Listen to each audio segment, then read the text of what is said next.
बच्चों, आज हमारा विषय है करिकुलम एंड सिलेबस के बीच का अंतर।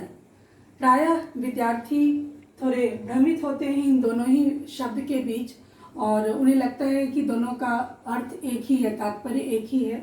जबकि आप अगर ध्यान से देखें तो करिकुलम और सिलेबस में करिकुलम जो है उसका एक विस्तृत अर्थ है। किसी भी शिक्षा का एक उद्देश्य होता है, शिक्षा पद्धति का एक उद्देश्य है कि वो एक विद्यार्थी को सर्वांगीण गुणों वाला व्यक्ति बनाए, जिसमें सारे गुण हों। जबकि जब सिलेबस की हम बात करते हैं तो वो एक संकुचित अर्थ है। यानी सिलेबस मतलब क्या? गणित का सिलेबस, हिंदी का सिलेबस। सिलेबस को पाठ्यक्रम कहते हैं हम हिंदी में, और करिकुलम को पाठ्यचर्या। तो जब पाठ्यक्रम की बात आती है तो वो हिंदी का पाठ्यक्रम अलग होता है, तो उसके एक निश्चित हिंदी के उद्देश्य होते हैं, हिंदी शिक्षण के उद्देश्य होते हैं, गणित शिक्षण के उद्देश्य होते हैं, विज्ञान शिक्षण के उद्देश्य होते हैं। तो वहाँ पे सिर्फ एक पर्टिकुलर विषय के संबंध में बात की जाती है।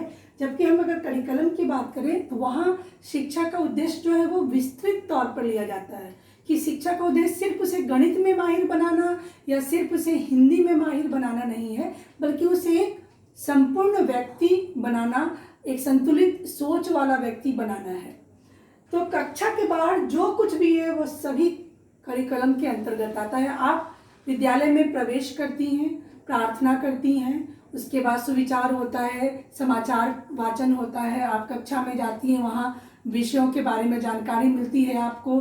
उसके बाद कोई को करिकुलर एक्टिविटीज़ में आप हिस्सा लेती हैं, गेम्स एंड स्पोर्ट्स होता है, आर्ट एंड क्राफ्ट होता है, आपका एनसीसी होता है, एनएसएस होता है, स्काउट एंड गाइड होता है, आप महिला दिवस मनाती हैं, आप दीपावली मनाती हैं, आप होली दिवस को मनाती हैं। तो ये सारी चीज़ें समाहित हैं करिकुलम में, बिकॉज ये सारी चीज़ें मिलकर आपको भावनात्मक रूप से भी मजबूत करती हैं, क्रियात्मक रूप से भी मजबूत करती हैं और ज्ञानात्मक रूप से भी। जबकि अगर हम यहाँ की बात करें तो ये बिल्कुल कक्षा में सीमित क्रिया है और ये सिर्फ आपको एक निश्चित अवधि तक ही, वो 40 मिनट का पीरियड हो या 45 मिनट का पीरियड हो, उस निश्चित अवधि में ही आप किसी विषय का ज्ञान प्राप्त करते हैं। और इसका जो पक्ष होता है वो ज्ञानात्मक होता है, वहाँ पे आप ज्ञान प्राप्त कर रहे हैं। जबकि करिकुलम का उद्देश्य जो है वो विस्तृत है, वो आपको बहुत सारी ज्ञान, बहुत सारे अनुभव और बहुत सारे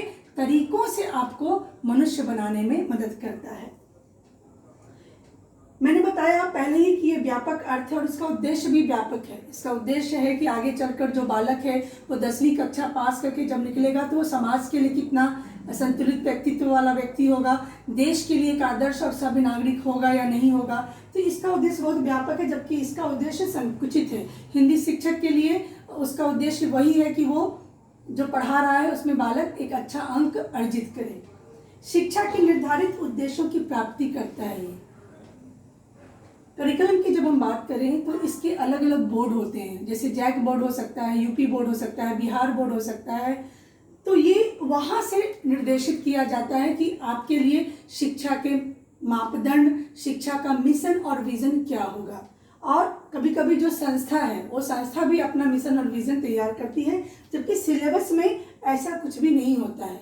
सिलेबस का जो उद्देश्य होता है उसमें 3 ही चीज़ें हैं। पाठ्य पुस्तक है जिसमें कि डिफरेंट चैप्टर्स हैं, शिक्षक है और विद्यार्थी है। तो सारी चीज़ें इसी के बीच समाहित होती हैं और कोर्स को पूरा करने पर ही ध्यान रहता है। एक टीचर जब सिलेबस का निर्माण करता है, सिलेबस को सत्र में बांटता है, सेशन में बांटता है, चैप्टर्स को पीरियड में बांटता है कि आज फर्स्ट पीरियड में क्या लेंगे, कल सेकेंड पीरियड में क्या लेंगे, तो वो उसका उद्देश्य क्या होता है? उसका उद्देश्य होता है कि वो अपने विषय को अच्छे से अच्छे तरीके से विद्यार्थी तक पहुंचाए और अपने सिलेबस को कंप्लीट करे।